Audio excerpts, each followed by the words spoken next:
Hi, take a minute to talk to you about the Nesco pressure cooker / canner and why I love this machine.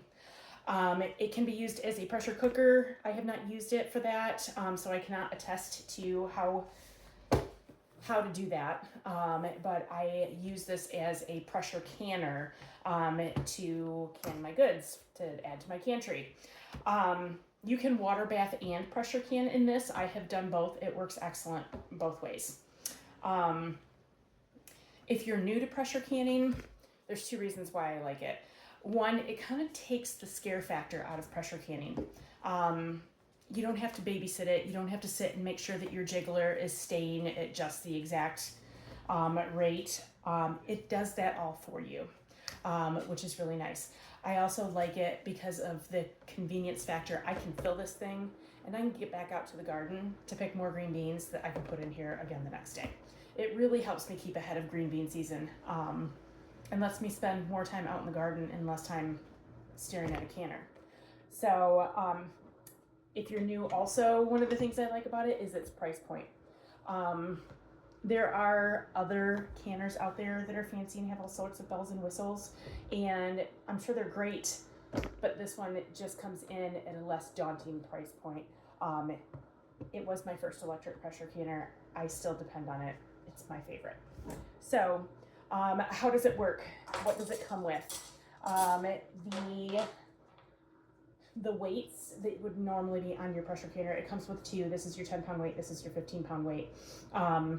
So you have to check your recipe and know your elevation and know which weight you're supposed to use. So the inner pot comes out.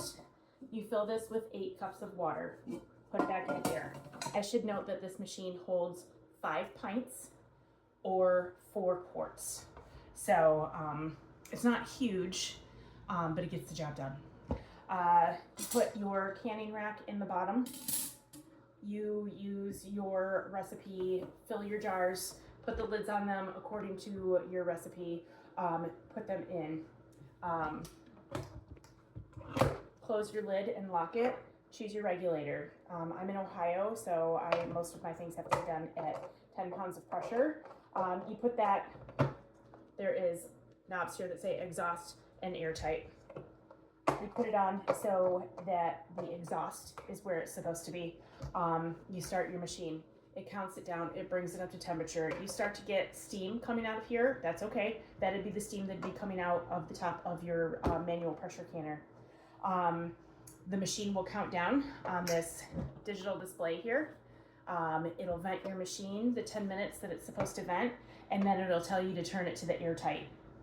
So you just flip this into the airtight position. It brings it up to the temperature that it needs to, and then it starts the timer. The timer will stop when your appropriate time has been met, and then it'll cool itself.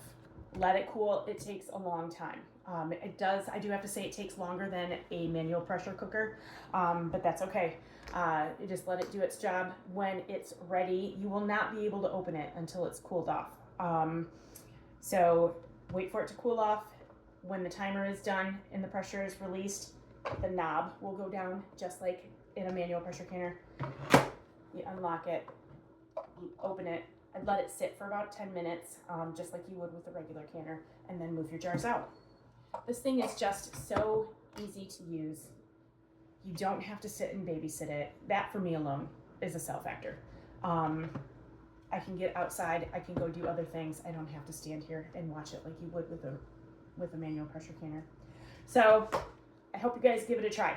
It's excellent.